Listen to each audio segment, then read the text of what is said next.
Comme des mauvais choix de ma part. Est-ce que tu penses qu'il y a eu trop de changements par rapport à la semaine dernière ou les changements n'ont pas été notés? Sans doute les deux.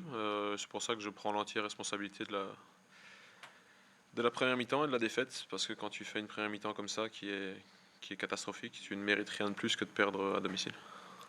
Qu'est-ce qu'il y a sur la première mi-temps? Manque de tenue de ballon, d'équilibre Un peu les deux. On a perdu le ballon dans les mauvaises zones. On s'est exposé à des transitions qu'on voulait à tout prix éviter. On n'a pas été prêt à contrer ces contre-attaques. On parle d'une certaine intensité, d'une certaine concentration. Le premier but, c'est un CPA. Alors, est-ce qu'il y a faute? Je vous laisserai en décider vous-même. Mais tu peux pas te permettre d'encaisser 3 buts en première mi-temps à domicile contre Toulouse. Peut-être qu'il y a réaction.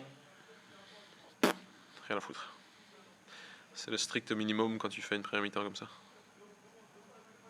Est-ce que tu as dit à tes joueurs à la mi-temps pour essayer de les remotiver? Ça restera dans le vestiaire, ça. Quand tu parles de mauvais choix, c'est quoi? C'est des choix de joueurs, de tactique? C'est quoi? Sans doute un peu les deux. Je pense que le plan de jeu était, je pensais, assez clair. Mais peut-être que le choix de joueurs, peut-être que l'animation générale n'était pas la bonne contre cette équipe-là. Donc, c'est ma responsabilité, c'est de ma faute. Il n'y a pas de problème là-dessus. Je vais me remettre en question, je vais remettre en question les choix que j'ai faits. J'espère que les joueurs se remettront en question et regarderont les buts concédés, les choix qu'on a fait en première mi-temps. La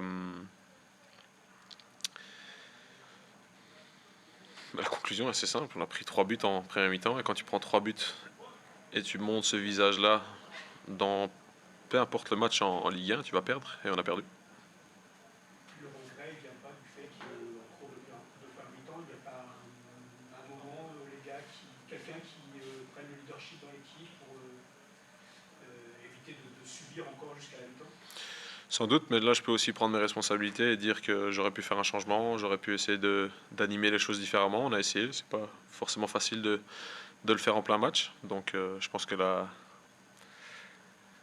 la faute vient de tous les côtés. Est-ce qu'il faut dramatiser ou pas ce match de Lorient par rapport à autre chose d'attendu dans le scénario? Est-ce que il y a forcément une volonté, il y a la volonté de cette semaine de mettre les choses au clair ou de mettre en vigilance tout le monde et de dire qu'on ne peut pas se permettre de se rater une nouvelle fois chez une équipe moins bien classée la semaine prochaine?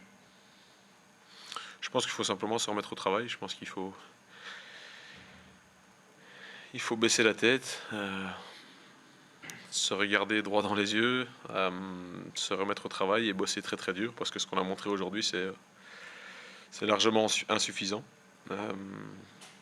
Et encore une fois, je dis que je m'en fous de la réaction, elle n'est que logique quand tu as des ambitions et quand tu es à la position dans laquelle on était avant le match au classement. Donc il faut se remettre au travail, on va se remettre au travail. Je vais chercher un nouvel équilibre pour la semaine prochaine. On a des joueurs qui vont revenir de leur équipe nationale.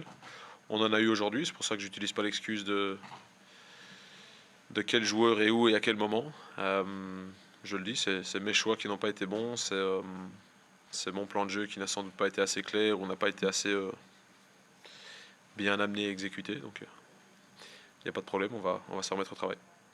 Et pour une deuxième mi-temps, vous marquez assez vite, mais est-ce que tu as eu l'impression que votre élan a aussi été un peu coupé par cette équipe de Toulouse qui a été un peu inintelligente, a cassé le rythme? Ils ont joué le match qu'il fallait, ils sont venus prendre 3 points ici. J'ai rien à redire sur leur prestation. C'est logique qu'une équipe de foot essaye de gagner du temps, c'est logique qu'une équipe de foot essaye de hacher le rythme quand elle est devant de 3 buts à la pause. J'ai aucun problème là-dessus, félicitations à eux.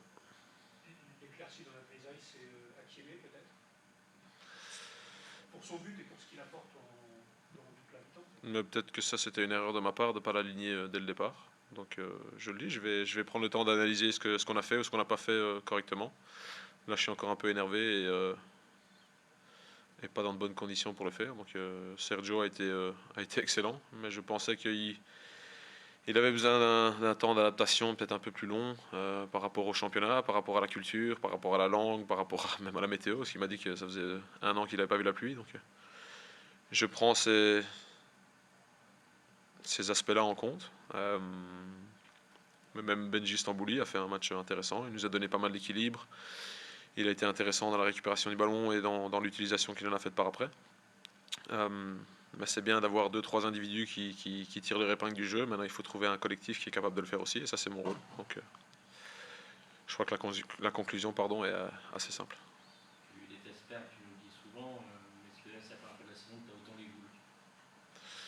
Non, j'étais énervé à Rennes aussi. Et aujourd'hui, ouais, elle est assez haut dans la liste.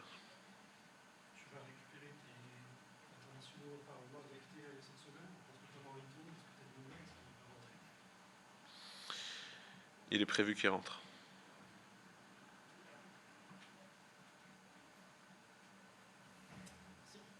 C'est bon? Merci.